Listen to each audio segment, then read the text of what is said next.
দর্শক, আর মাত্র 7টা দিন, মাত্র এক সপ্তাহ। আমেরিকা দাবি করছে ইরান আর মাত্র এক সপ্তাহের দূরত্বে দাঁড়িয়ে আছে একটা পূর্ণাঙ্গ পারমাণবিক বোমা তৈরি করা থেকে। কিন্তু প্রশ্ন হলো, এটা কি সত্যি কোনো নিউক্লিয়ার থ্রেট, নাকি 2003 সালের ইরাকের মতো ইরানকে মাটির সাথে মিশিয়ে দেওয়ার জন্য আমেরিকার সাজানো একটা নূতন নাটক? দর্শক, আজকের প্রথম বড় ব্রেকিং। ডোনাল্ড ট্রাম্পের স্পেশাল এনভয় স্টিভ উইটকফ গতকাল দাবি করেছেন ইরান এক সপ্তাহের মধ্যে নিউক্লিয়ার বোমা বানিয়ে ফেলতে পারে। দ্বিতীয় খবর, ডোনাল্ড ট্রাম্পের বিস্ময়।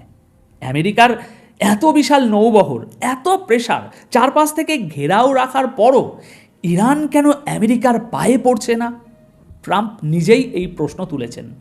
তৃতীয় এবং অত্যন্ত গুরুত্বপূর্ণ বিষয় হলো ইরানের প্রেসিডেন্ট মাসুদ পেজিশিয়ানের বুক চিতিয়ে দেওয়া একটা জবাব। পরিষ্কার বলে দিয়েছেন, দেশের শেষ রক্তবিন্দু থাকতেও আমরা মাথা নোয়াবো না। আজ 23শে ফেব্রুয়ারি সোমবার সকাল 11টায় এই খবর পড়ছি। চলুন প্রত্যেকটি খবরের গভীরে যাওয়া যাক। দর্শক, ডোনাল্ড ট্রাম্পের সবচেয়ে কাছের মানুষ, মিডল ইস্টের বর্তমান সময়ের অন্যতম প্রভাবশালী মার্কিন এনভয় স্টিভ উইটকফ হঠাৎ করে গতকাল বিকেলে একটা স্টেটমেন্ট দিলেন। তিনি বললেন, ইরান তাদের ইউরেনিয়াম 60% পর্যন্ত সমৃদ্ধ করে ফেলেছে।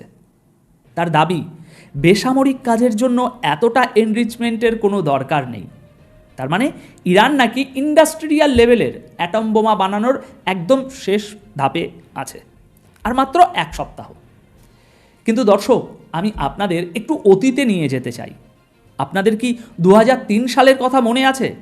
ঠিক এভাবেই আমেরিকার তৎকালীন পররাষ্ট্রমন্ত্রী জাতিসংঘের অধিবেশনে একটা ছোট্ট কাঁচের বোতল হাতে নিয়ে সারা বিশ্বকে দেখিয়েছিলেন।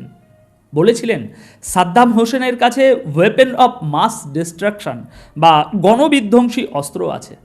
ইরাক যে কোনো দিন দুনিয়া ধ্বংস করে দেবে। তারপর কি হলো?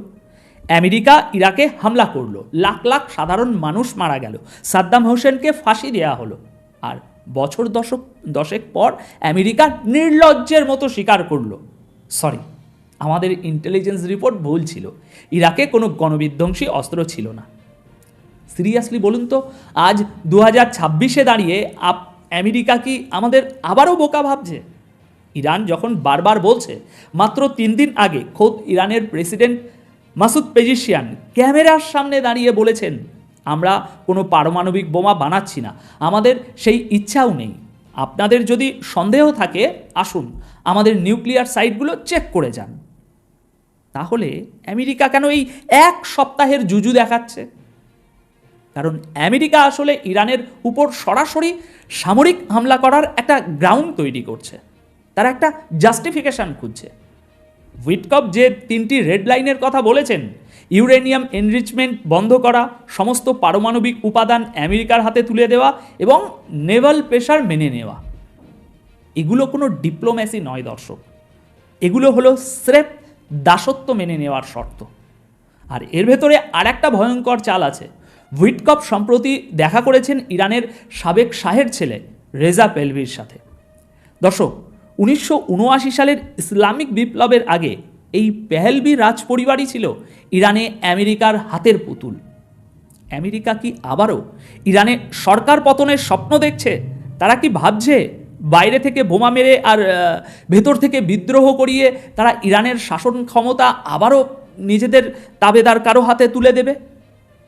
স্বপ্ন দেখা ভালো, কিন্তু আমেরিকার এই স্বপ্ন যে কতটা অবাস্তব সেটা আমরা এই পরের পয়েন্টে বুঝতে পারবো। এবার দ্বিতীয় খবর, এই অংশটা শুনলে আপনি বুঝতে পারবেন আমেরিকার সাইকোলজি এখন কতটা ফ্রাস্ট্রেটেড। স্টিভ উইটকফ তার ইন্টারভিউতে একটা মারাত্মক তথ্য ফাঁস করেছেন। তিনি বলেছেন, প্রেসিডেন্ট ডোনাল্ড ট্রাম্প নাকি তাকে সকালে ডেকে অবাক হয়ে জিজ্ঞাসা করেছেন, ব্যাপারটা কি? ইরান এখনও আমাদের কাছে এসে মাথা নত করছে না কেন? দর্শক, একবার দৃশ্যপটটা কল্পনা করুন। আমেরিকা তাদের ইতিহাসের অন্যতম বড় নৌবহর, এয়ারক্রাফট ক্যারিয়ার, নিউক্লিয়ার সাবমেরিন নিয়ে মধ্যপ্রাচ্যে এসে বসে আছে। চারপাশ থেকে ইরানকে ঘিরে ফেলা হয়েছে। ট্রাম্প হাডুডুডু করে স্যাংশন দিচ্ছেন। ট্রাম্পের হিসাব একদম সোজা ছিল, এত ভয় দেখানো, এত ভয় দেখিয়ে এত প্রেশার দিলে নিশ্চিত ইরান নিজে থেকেই সাদা পতাকা নিয়ে হোয়াইট হাউসের সামনে এসে দাঁড়াবে, বলবে হুজুর বাঁচান, আমরা সব শর্ত মানতে রাজি। কিন্তু বাস্তবে কি হচ্ছে? ইরান এক কাপ চা খাচ্ছে আর আমেরিকার দিকে তাকিয়ে মুচকি মুচকি হাসছে, তারা একটুও টলছে না। আর ঠিক এই জিনিসটাই ডোনাল্ড ট্রাম্পকে পাগল করে দিচ্ছে। ট্রাম্প একজন ব্যবসায়ী মানুষ, তিনি আর্ট অফ দ্য ডিল বোঝেন, তিনি প্রেশার ক্রিয়েট করে ডিল করতে মোটামুটি অভ্যস্ত। কিন্তু তিনি বুঝতে পারছেন না যে ইরানের বর্তমান সরকার কোনো কর্পোরেট কোম্পানি নয় যে দেউলিয়া হওয়ার ভয়ে বিক্রি হয়ে যাবে। দর্শক দেখুন, আমেরিকা ভুলে গেছে যে ইরান গত 40 বছরের বেশি সময় ধরে দুনিয়ার সবচেয়ে কঠিন অর্থনৈতিক নিষেধাজ্ঞার মধ্যে দিয়ে আজ বেঁচে আছে। তারা আইসোলেশন থাকতে থাকতে সেটাকে নিজেদের শক্তিতে পরিণত করেছে। আমেরিকা সুপার পাওয়ার হতে পারে, কিন্তু সেই সুপার পাওয়ার আজ রীতিমতো চিন্তিত, কারণ তাদের ভয় দেখানোর পুরো স্টাইলটা ইরানের সাথে আর কাজ করছে না। এবার তৃতীয় এবং অত্যন্ত গুরুত্বপূর্ণ বিষয় হলো আমেরিকার এই অবাক হওয়ার জবাবে ইরান কি বলছে। ইরানের প্রেসিডেন্ট মাসুদ পেজিশিয়ান কোনো ডিপ্লোম্যাটিক লুকোচুরি খেলেননি, তিনি একদম চোখে চোখ রেখে কথা বলেছেন।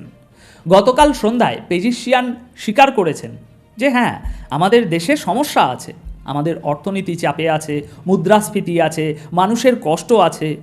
দর্শক, এই সত্যটা খেয়াল করুন, তিনি লুকাচ্ছেন না।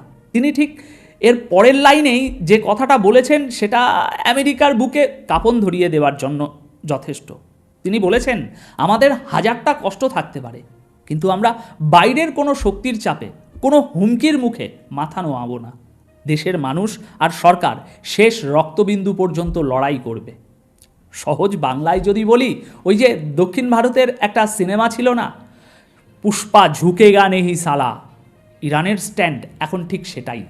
পেজিশিয়ান পরিষ্কার করে দিয়েছেন যে দুনিয়ার ক্ষমতাধর রাষ্ট্রগুলো যদি ভাবে তারা অন্যায়ভাবে গলা টিপে ধরে ইরানকে আত্মসমর্পণ করাবে, তাহলে তারা বোকার স্বর্গে বাস করছে। ইরান তার আত্মমর্যাদা এবং সম্মানের সাথে কোনো দিন আপোস করবে না। দর্শক, এই স্টেটমেন্টটা শুধু একটা পলিটিক্যাল স্পিচ নয়, এটা হলো আমেরিকার প্রতি একটা ওপেন চ্যালেঞ্জ। এর মানে হলো আমেরিকা যদি ভাবে যে তারা ভয় দেখিয়ে ব্ল্যাকমেল করবে, তবে ইরান সেই ব্ল্যাকমেলের শিকার হবে না। তারা টেবিলের উপরে বসে সমানে সমান কথা বলতে চায়, আমেরিকার পায়ের নিচে বসে নয়। আর এটাই হলো আসল খেলা, যেখানে আমেরিকা অভ্যস্ত নয়। তারা সবসময় মাস্টার থাকতে চায়, কিন্তু ইরান তাদের সেই সুযোগটাই দিচ্ছে না। আপনার বিশ্লেষণ কি বলে? কমেন্ট বক্সে আমি আপনাদের মতামত পড়তে চাই। চ্যানেলটি সাবস্ক্রাইব করে বেল আইকনে ক্লিক করে রাখুন। ধন্যবাদ আপনাদের সকলকে।